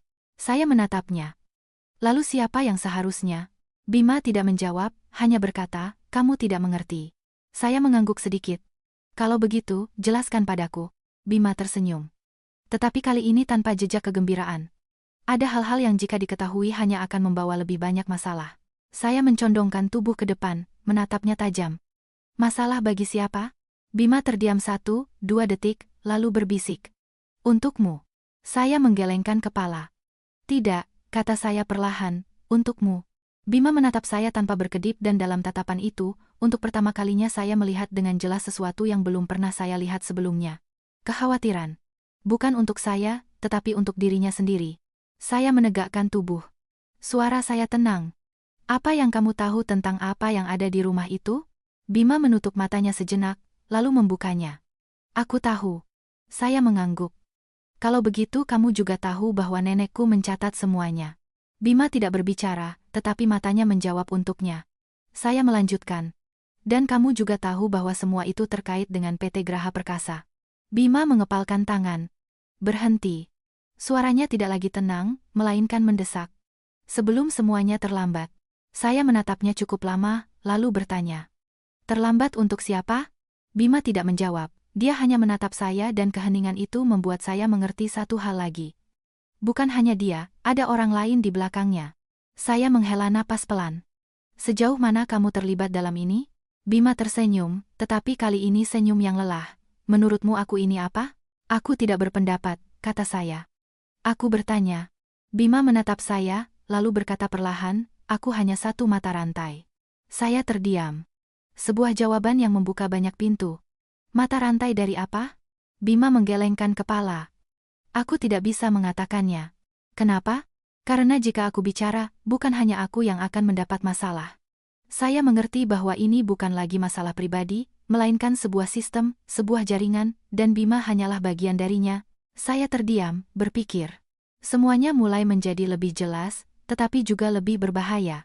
Kamu tahu apa yang dilakukan nenekku? Tanya saya. Bima menatap saya, kali ini dengan tatapan yang sedikit berbeda. Tidak lagi hanya khawatir, tetapi juga kasihan. Dia seharusnya tidak ikut campur. Saya mengepalkan tangan. Dia hanya ingin menjaga kebenaran. Bima menggelengkan kepala. Di dunia ini ada kebenaran yang seharusnya tidak ada. Saya tersenyum. Karena itu akan menyingkap orang-orang sepertimu. Bima tidak bereaksi, hanya berbisik, aku tidak ingin kamu menjadi seperti dia. Saya menatapnya. Kamu takut aku akan menjadi sepertinya? Bima tidak menyangkal. Dan itu adalah jawaban yang paling jelas dari semuanya. Saya bangkit tanpa berkata apa-apa lagi. Bima memanggil, Citra. Saya berhenti tanpa berbalik. Apa? Suara saya masih tenang. Jangan lanjutkan. Saya terdiam sejenak, lalu berkata, sudah terlambat. Saya pergi tanpa menoleh ke belakang karena saya tahu bahwa percakapan ini bukan sebuah akhir, melainkan sebuah batas yang baru saja saya lewati. Saya keluar dari kafe tanpa menoleh ke belakang. Bukan karena saya tidak punya apa-apa lagi untuk dikatakan kepada Bima, melainkan karena saya tahu bahwa mulai saat itu, kata-kata saja tidak akan cukup, semuanya telah melintasi batas dialog normal. Dan yang saya butuhkan sekarang bukanlah penjelasan darinya, melainkan kebenaran. Kebenaran yang cukup jelas untuk memahami di mana posisi saya dalam cerita ini, dan bagaimana saya harus melanjutkan. Di luar, cahaya sore telah meredup. Sinar matahari terakhir membentang di trotoar. Lalu lintas masih seperti biasa, tetapi saya merasakan sesuatu yang sangat berbeda di dalam diri saya. Bukan lagi keraguan seperti hari-hari sebelumnya, melainkan sebuah tekad yang sunyi, seolah saya telah menerima untuk menempuh jalan tanpa kembali. Saya tidak langsung pulang, melainkan menuju ke kantor Rani. Kantornya berada di lantai 3 sebuah gedung tua, tidak terlalu besar, tetapi rapi. Saat saya masuk, dia sedang duduk di depan mejanya, dikelilingi oleh berkas-berkas dan kertas. Cahaya putih dari lampu meja membuat ruangan itu tampak lebih jelas dan nyata daripada semua yang baru saja saya alami. Rani mengangkat pandangannya dan saat melihat saya, dia tidak langsung bertanya, hanya memberi isyarat agar saya duduk. Saya duduk dan meletakkan tas di samping saya dalam diam. Rani tidak mendesak saya, dia menunggu. Beberapa saat kemudian saya mulai menceritakan semuanya tanpa mengurangi atau menambahkan apapun. Dari awal hingga akhir pertemuan dengan Bima, setiap kata, setiap reaksi, setiap detail kecil. Rani mendengarkan dengan saksama, sesekali membuat catatan. Ketika saya selesai, dia meletakkan pulpennya dan menghela napas. Terkonfirmasi. Saya menatapnya. Terkonfirmasi apa? Bima terlibat, katanya tanpa basa-basi. Dia bukan pusatnya, tapi jelas tidak bersih. Saya mengangguk. Tidak terkejut, hanya melihatnya lebih jelas. Rani melanjutkan. Kalimat satu mata rantai yang dia katakan sangat penting karena itu menunjukkan bahwa ini adalah sebuah rantai. Ada seseorang di atasnya. Saya mengepalkan tangan. Orang yang meneleponku semalam. Rani mengangguk. Bisa jadi salah satu dari mereka. Suasana di ruangan menjadi lebih padat. Bukan karena takut, tetapi karena semuanya mulai terbentuk. Rani bangkit, pergi ke sebuah lemari arsip, mengeluarkan sebuah map dan meletakkannya di hadapan saya. Aku menemukan sebagian. Saya membukanya. Di dalamnya ada fotokopi dengan stempel dan catatan. Rani menunjuk sebuah halaman. Proyek ini yang kamu lihat di kertas-kertas nenekmu. Saya melihat namanya. Cocok. Lokasinya. Cocok. Tanggalnya. Cocok. Tidak ada keraguan. Rani melanjutkan. Proyek ini pernah diselidiki, tetapi kemudian diarsipkan. Semua berkasnya ditarik. Saya mengangkat pandangan. Kenapa? Rani menatap saya dan merendahkan suaranya. Karena seseorang turun tangan. Sebuah jawaban yang membuka level lain. Ini bukan hanya penyimpangan, tetapi ada kekuatan di belakangnya. Saya membolak-balik beberapa halaman lagi sampai sebuah nama muncul, bukan nama Bima, melainkan Santiago Vargas. Saya membacanya dengan suara keras. Rani mengangguk. Pemilik PT Graha Perkasa. Saya melihat nama itu lagi. Saya tidak pernah mendengar Bima menyebutkannya. Bima tidak pernah membicarakannya, kata saya. Rani tersenyum tipis. Itu yang menarik. Saya mengerti. Jika seseorang yang bekerja dalam sebuah sistem tidak menyebutkan pemimpinnya, ada dua kemungkinan. Entah dia tidak penting atau dia terlalu penting. Rani melanjutkan. Santiago Vargas bukan orang yang mudah dihubungi, hampir tidak pernah muncul di depan umum, tetapi pengaruhnya besar. Saya terdiam, mendengarkan, menghafal. Rani menatap saya. Pertanyaannya sekarang adalah, sejauh mana kamu ingin melangkah? Saya tidak langsung menjawab, karena pertanyaan itu tidak lagi sederhana. Ini bukan hanya tentang menyelidiki, tetapi menghadapi mereka. Saya melihat map itu, teringat nenek saya, buku catatannya, peringatannya jangan percaya padanya. Saya mengangkat pandangan. Sampai akhir. Rani tidak terkejut, hanya mengangguk sedikit. Baiklah. Dia duduk, suaranya tegas. Tapi mulai sekarang setiap langkah harus direncanakan. Aku akan menghubungi seseorang. Siapa? Seorang jurnalis, kata Rani, yang khusus menyelidiki kasus seperti ini. Saya mengangguk, bisa dipercaya? Rani menatap saya tajam. Iya, tapi kita harus hati-hati. Saya mengerti bahwa dalam cerita ini, tidak ada yang bisa dipercaya sepenuhnya, bahkan orang yang membantumu. Rani mengambil ponselnya dan mengirim pesan. Tak lama kemudian dia berkata, kita bertemu malam ini. Saya menarik napas dalam-dalam. Di mana? Rani membacakan sebuah alamat, sebuah tempat kecil yang tidak mencolok tetapi privat. Saya bangkit tanpa ragu karena saya tahu ini adalah langkah berikutnya, dan juga yang paling berbahaya. Sebelum saya pergi, Rani memanggil saya, Citra. Saya berbalik, iya. Rani menatap saya, tatapannya serius. Mulai sekarang, tidak ada jalan untuk kembali. Saya mengangguk. Aku tahu. Tidak perlu berkata apa-apa lagi. Sejak saya memasuki rumah di Jalan Kembang Sepatu itu, tidak ada lagi jalan untuk kembali. Malam itu, saya dan Rani tiba di tempat janji temu 10 menit lebih awal. Bukan karena tidak sabar, melainkan karena kami berdua tahu bahwa dalam pertemuan seperti ini, datang lebih awal selalu memberimu keuntungan untuk mengamati. Saya perlu melihat semuanya sebelum masuk. Apa yang ada di sekitar? Siapa? Apakah ada sesuatu yang tidak biasa? Karena sejak panggilan peringatan dan kunci yang dirusak, saya tidak lagi menganggap pertemuan apapun sebagai hal yang sederhana. Tempat yang dipilih Rani berada di jalan kecil, tidak terlalu ramai, dengan lampu kuning lembut, meja-meja kayu, suasana yang cukup intim untuk berbicara, tetapi tidak begitu terisolasi sehingga benar-benar terpisah dari luar. Dan ukuran yang pas itu membuat saya merasa sedikit lebih aman. Jika terjadi sesuatu, akan ada orang di sekitar. Cahaya, jalan keluar. Saya dan Rani memilih meja di sudut, dari mana kami bisa melihat pintu dan sebagian besar ruangan. Saya duduk dengan punggung menghadap dinding. Kebiasaan baru yang saya peroleh dalam beberapa hari terakhir, sementara Rani duduk di hadapan saya, tatapannya menyapu pelanggan lain. Refleks alami seseorang yang terbiasa bekerja dengan cerita-cerita rumit. Sekitar 5 menit kemudian, orang yang diceritakan Rani masuk. Namanya Agung. Dia bukan seseorang yang menarik perhatian. Usianya sekitar 30-an.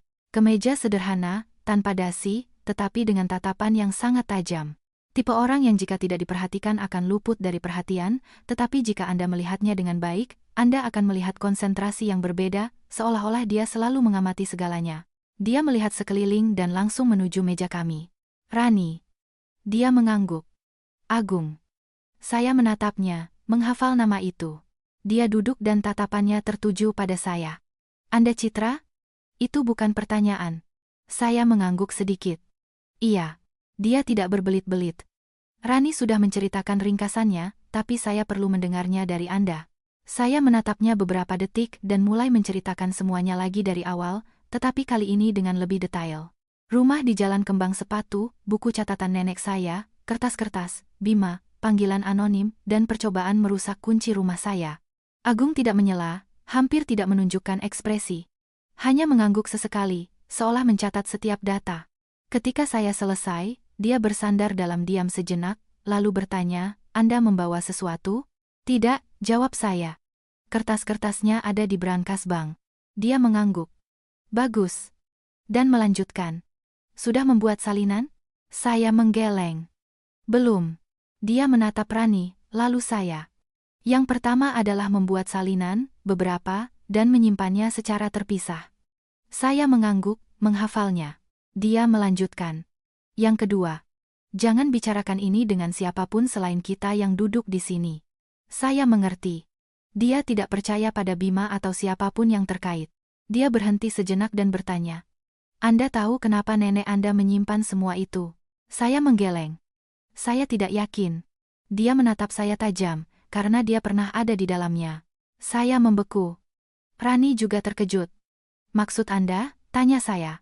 Agung berkata perlahan. Proyek yang Anda bicarakan bukan hanya penipuan finansial, itu adalah sebuah rantai. Ada orang-orang yang disingkirkan, orang-orang yang dibungkam. Saya pernah mendengar tentang seorang wanita yang mulai mengumpulkan bukti lalu menghilang. Tangan saya menjadi dingin. Anda pikir itu nenek saya? Agung tidak langsung menjawab, hanya berkata, sangat mungkin. Ada keheningan, saya melihat meja. Saya tidak lagi merasa penasaran, melainkan beban, sebuah kebenaran mulai terungkap. Nenek saya tidak hanya menyimpan informasi, tetapi dia pernah berada di pusat segalanya. Agung melanjutkan. Jika begitu, fakta bahwa Anda menemukan semua ini bukanlah kebetulan. Saya mengangkat pandangan. Maksud Anda dia mungkin telah menyiapkannya untuk situasi ini? Saya mengepalkan tangan, teringat kompartemen rahasia, kunci, catatan. Semuanya direncanakan. Agung menatap saya, suaranya berat. Anda harus mengerti satu hal. Pihak-pihak yang terlibat tidak ingin ini terungkap. Saya tahu, kata saya. Dia menggeleng sedikit. Tidak, Anda tidak sepenuhnya mengerti. Jika mereka sudah mulai mengikuti Anda, itu berarti mereka menganggap Anda sebagai risiko. Saya terdiam, tidak membantah, karena saya merasakannya. Agung mencondongkan tubuh ke depan. Jika Anda melanjutkan, Anda harus bersiap bukan hanya secara mental, tetapi juga untuk konsekuensinya. Saya menatapnya sejenak dan bertanya, Anda akan membantu saya? Agung tidak langsung menjawab, hanya mengamati saya seolah sedang menilai, lalu berkata, saya tidak membantu Anda. Saya bingung. Tetapi dia melanjutkan. Saya mengikuti kebenaran. Jika Anda sampai ke akhir, saya akan bersama Anda. Saya mengangguk. Itulah jawaban yang saya butuhkan. Bukan perlindungan, melainkan pendampingan. Agung bangkit. Besok kita mulai. Tapi mulai sekarang, hati-hati sekali. Saya mengangguk. Iya. Dia pergi tanpa menoleh ke belakang. Rani menatap saya tanpa berkata apa-apa, hanya menghela napas ringan. Saya terdiam menatap gelas air di depan saya tanpa meminumnya, karena saat itu saya tidak lagi merasa haus. Saya hanya merasa bahwa jalan di depan telah terbuka, tetapi tidak lagi memiliki jalan memutar. Keesokan paginya, saat membuka mata, perasaan pertama bukan lagi kekhawatiran atau ketegangan seperti hari-hari sebelumnya, melainkan ketenangan yang aneh. Seperti ketika seseorang menerima untuk menempuh jalan sampai akhir dan semua ketakutan mundur, bukan karena menghilang, melainkan karena tidak lagi memiliki kekuatan untuk menghalangi Anda melangkah. Saya duduk dan melihat kamar. Cahaya pagi menyaring lembut dan hangat melalui gorden. Keheningan yang sudah lama tidak saya rasakan sejak semua ini dimulai. Dan pada saat itu saya menyadari sesuatu yang sangat jelas. Semua yang saya lakukan bukan lagi hanya karena penasaran atau ingin tahu kebenaran, melainkan karena sesuatu yang lebih dalam, sesuatu yang tidak bisa saya sebutkan, tetapi saya tahu itu terkait dengan nenek saya. Saya bertemu dengan Rani dan Agung siang harinya, tidak lagi di kafe, melainkan di kantor yang lebih kecil dan tidak mencolok. Agung sudah siap. Di atas meja ada laptop, dokumen, dan sebuah rencana aksi. Singkat, tetapi jelas. Kita tidak punya banyak waktu, katanya dengan suara berat dan yakin. Tadi malam saya mendapat kabar. Saya menatapnya. Kabar apa? Agung menatap saya tajam. Seseorang sedang mencoba mengumpulkan kembali semua berkas yang berhubungan dengan proyek itu. Saya mengepalkan tangan. Termasuk apa yang disimpan nenek saya? Dia mengangguk. Tepat. Rani menyela. Jadi, mereka tahu. Agung tidak menyangkal. Mereka tidak tahu semuanya, tapi mereka tahu cukup untuk mulai membersihkan. Saya mengerti bahwa kami tidak lagi dalam fase peringatan, melainkan aksi. Agung melanjutkan. Kita harus mendahului mereka. Saya bertanya, bagaimana? Dia membuka laptopnya dan menunjukkan serangkaian dokumen. Mengungkap kebenaran. Rani mengangguk. Mempublikasikannya. Saya menatap mereka. Kita punya cukup bukti? Agung menggeleng. Tidak cukup untuk hukuman, tapi cukup untuk membuka kembali kasusnya. Saya terdiam, berpikir. Mengungkapkannya ke publik berarti tidak bisa kembali, berarti menghadapi mereka secara langsung. Berarti semua yang mereka sembunyikan akan terungkap dan saya akan berada di tengah-tengahnya. Rani menatap saya. Keputusan ada di tanganmu. Saya tidak langsung menjawab. Saya melihat tangan saya. Teringat nenek saya. Kotak kayu itu. Kompartemen rahasia, catatan, dan kata-katanya. Kamu sudah sampai, cucuku. Saya mengangkat pandangan. Kita lakukan. Tanpa ragu, tanpa menoleh ke belakang. Agung mengangguk dan langsung bekerja. Hari-hari berikutnya berlalu begitu cepat sehingga saya tidak menyadari waktu. Semuanya terjadi tanpa henti. Menyalin dokumen, membandingkan informasi, menghubungi orang-orang terkait, menyiapkan artikel. Semuanya dengan ritme yang panik tetapi tepat. Dan dalam proses itu, saya tidak lagi merasa seperti penonton, melainkan bagian aktif dari cerita. Dan hari itu tiba.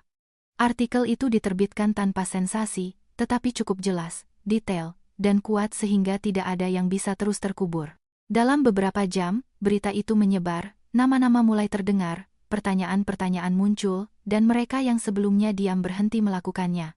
Penyelidikan resmi dibuka kembali secara publik. Saya berdiri di depan layar membaca berita. Saya tidak tertawa dan tidak menangis. Saya hanya merasakan kelegaan, perasaan yang belum pernah saya rasakan, seolah beban yang saya pikul selama bertahun-tahun akhirnya hilang. Rani, di samping saya, menepuk bahu saya. Sudah berakhir. Saya menggeleng. Belum. Karena saya tahu ini baru permulaan, tetapi permulaan dari sebuah akhir. Beberapa hari kemudian, Bima dipanggil untuk dimintai keterangan. Saya tidak bertemu dengannya lagi. Saya tidak membutuhkannya. Apa yang harus dikatakan sudah dikatakan dan apa yang harus terungkap sudah terungkap. Suatu sore, saya kembali ke Jalan Kembang Sepatu. Rumah nomor 18 masih sama, tetapi rasanya berbeda. Saya membuka pintu, masuk. Tidak ada lagi kecurigaan atau misteri, hanya kedamaian. Saya naik ke lantai 2, duduk di tempat tidur tua, melihat sekeliling, mengeluarkan buku catatan nenek saya dan membaca ulang halaman pertama perlahan seperti pertama kali. Tapi kali ini saya mengerti segalanya. Saya mengerti kenapa dia melakukannya, kenapa dia menyembunyikannya, kenapa dia menungguku. Saya meletakkan buku catatan itu dan melihat foto di atas meja. "Nek," bisik saya, "aku berhasil." Tidak ada jawaban, tetapi saya tidak lagi membutuhkannya karena saya tahu dimanapun beliau berada, beliau tahu. Saya bangkit dan membuka jendela. Cahaya sore masuk dengan hangat, lembut, nyata. Saya tersenyum untuk pertama kalinya dalam waktu yang lama. Senyum yang alami, tanpa paksaan, karena saya mengerti bahwa terkadang kehilangan membantumu melihat lebih baik, perpisahan membuatmu lebih kuat, dan ada kebenaran yang, meskipun menyakitkan, pantas untuk diceritakan. Pintu di belakang saya tertutup pelan. Penutupan yang lembut, tetapi definitif. Seperti sebuah bab yang berakhir dan kehidupan baru yang dimulai. Para pembaca yang budiman, kisah Citra tidak berakhir dengan desahan, melainkan dengan keheningan yang mendalam. Ada cerita yang setelah selesai hanya akan Anda ingat alurnya, tetapi ada juga yang membuat Anda merenungkan hidup Anda sendiri. Dan kisah hari ini mungkin termasuk dalam kelompok kedua. Sebuah pernikahan yang hancur, seorang wanita yang meninggalkan rumah yang ia anggap aman, sebuah rahasia yang tersimpan selama bertahun-tahun. Sekilas, ini adalah hal-hal biasa dalam hidup, tetapi saat kita mendalaminya, kita menyadari bahwa yang penting bukanlah peristiwanya, melainkan bagaimana orang menghadapinya. Citra telah bertahan sampai pada titik melupakan dirinya sendiri, percaya sampai pada titik tidak bertanya. Dan mungkin banyak dari kita pernah seperti itu. Kita menerima ketidakadilan dengan berpikir itu adalah pengorbanan. Kita diam dengan keyakinan itu demi kebaikan semua. Kita bertahan, meskipun di dalam hati kita lelah, hanya karena takut akan kesepian yang menanti di luar, tetapi hidup tidak selalu menghargai kesabaran. Terkadang, berani melangkah adalah hal yang paling sulit, tetapi juga yang paling benar. Citra tidak kuat sejak awal, dia juga lemah, ragu, dan takut. Tetapi yang membuatnya berbeda adalah saat dia berhenti melarikan diri. Dia memilih untuk menghadapi kebenaran pernikahannya, masa lalu neneknya, dan yang terpenting, dirinya sendiri. Anda lihat, kebenaran terkadang tidak indah. Bisa menyakiti kita, bisa membuat kita kehilangan apa yang kita yakini, tetapi kebenaran memiliki nilai yang tidak akan pernah bisa ditandingi oleh kebohongan, pembebasan. Ketika Citra mengambil buku catatan neneknya, dia tidak hanya menemukan sebuah rahasia, dia membuka sebuah jalan. Jalan di mana dia tidak lagi dipandu, melainkan dia yang memutuskan takdirnya sendiri. Dan mungkin pelajaran terbesar dari cerita ini bukanlah tentang membongkar siapapun atau tentang menang atau kalah, melainkan tentang sesuatu yang sangat sederhana, bahwa setiap orang perlu memiliki jalan keluarnya sendiri. Bukan untuk melarikan diri, tetapi agar saat dibutuhkan, kita memiliki jalan keluar untuk menjaga martabat kita. Nenek Citra memberinya sebuah kunci, bukan hanya kunci rumah, tetapi kunci untuk kebangkitannya sendiri. Kita mungkin tidak memiliki kotak rahasia seperti itu, tetapi kita semua memiliki kekuatan untuk memilih. Memilih untuk terus bertahan atau berhenti tepat waktu. Memilih untuk percaya secara buta atau membuka mata dan melihat dengan jelas. Dan memilih untuk hidup demi orang lain atau hidup sesuai dengan nilai-nilai kita sendiri. Pada akhirnya, Citra tidak menjadi orang lain, dia hanya kembali menjadi dirinya yang seharusnya sejak awal. Seorang wanita yang mengenal rasa sakit tetapi tidak menyerah, yang mengenal kehilangan tetapi tidak kehilangan dirinya sendiri, dan yang tahu bahwa beberapa akhir bukanlah akhir, melainkan awal dari kehidupan yang lebih bermartabat. Para pembaca yang budiman, jika hari ini di hati Anda ada sesuatu yang tidak jelas, keraguan, atau beban yang telah Anda pikul sejak lama, mungkin inilah saatnya untuk bertanya pada diri sendiri, apakah saya sedang hidup, atau hanya sekadar ada? Karena hidup ini singkat. Jangan menunggu sampai kita kehilangan segalanya untuk belajar bangkit.